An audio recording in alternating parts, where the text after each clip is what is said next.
Now, I want to ask you what you guys thought of the film. Obviously, the film is exploring how this play affected Steve Bartman's life and fans in general. But you guys having appeared in the film and presumably talking with some of the other people who appeared in the film. What are your takeaways from having seen its final result? Well, I think we both of us really enjoyed the film. We think it's one of the best films made about baseball, documentary or non-documentary. A lot of heart went into the film. When we were filmed, our little interview, we didn't really know where it was going or what it was about. I remember when we were on our way to the hotel, I was asking Walter, well, what do you think their angle is, or what do you think they're looking for? And we had no idea. So everything I think about the film is very sincere, very original, and for that, I think that took a lot of work. But to put things in like the Boston Red Sox and show the comparisons, the part about Bill Buckner, who was one of my favorite all-time Cubs, I think really struck a chord with me individually, and I hope it struck a chord with a lot of fans. Baseball means a lot to a lot of people, and that's really the story about why Walter and I got involved in this project, is because it means so much to us, and it obviously meant a lot to the people who worked on this film. Yeah, all the 30 for 30 specials, one thing that I particularly like about them is the emotion that they bring out, the stories. They're compelling. And, just watching the games, you don't get all the behind the scenes stuff that went on. Alex Gibney did just an awesome job. I watched it for the third time the other day, and I still felt all that emotion. And it was real feelings, real people, and it was a real event. He made everything about it real.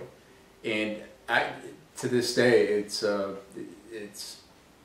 like watching a historical event. And he covered every angle of it. He worked really hard, and I think it's one of the better baseball films I've ever seen, to be honest with you. And in the course of this project, when they had a premiere of the film in Chicago at the Music Box Theater, we got to meet some of the other people that were featured in the film, and they're all very sincere, very good people. Yeah, and they're living this play. Tom and I were kind of independent and back kind of in the background a little bit, but these people, this is their lives. I mean, this happened to them. Pat Looney was right involved, and we never really heard his story until recently. But all these people, they've been living this thing, and it's 8 years. Mm-hmm. We're living it, but we're fans. But this is their lives. Steve Bartman, Pat Looney, and some of the other people that were around this thing. It's not going away anytime soon. I think it may never leave those people. Right. And some people say, well, why do you want to bring Bartman's name? He obviously doesn't want to be in the limelight, and we certainly agree with that. We're not trying to make his life more miserable.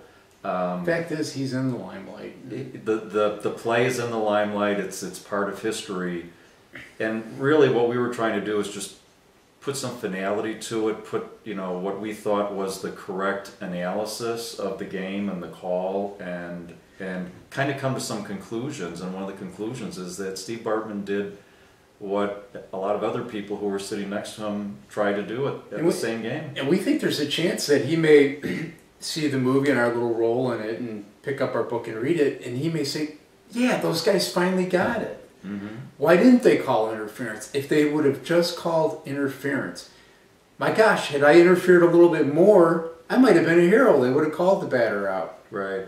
He may be thinking of all this. Right. It's interesting. Some people said, well, what would have happened if after Bartman touched the ball before, it most likely, almost everybody agrees, it would have been in a loose glove. It was a catch. But what would have happened if the ball, instead of bouncing into the stands, had bounced onto the field? Would the umpire have come to a different conclusion? What if Steve Bartman was wearing a Florida Marlins cap? What if he was a Marlins fan? There's a lot of ifs, ands, or buts, and we get back to the bottom line, which is that baseball games should be determined by the play on the field, not by the fans. There's rules to make sure that happens. There was a rule that definitely applied to this situation, and for whatever reason, the right call was not made. But we're hoping that this puts some finality to Steve. Yep, We hope actually that it's meaningful to all the people that were involved. We hope they find it as interesting as we hope just the everyday fan finds it. Yep.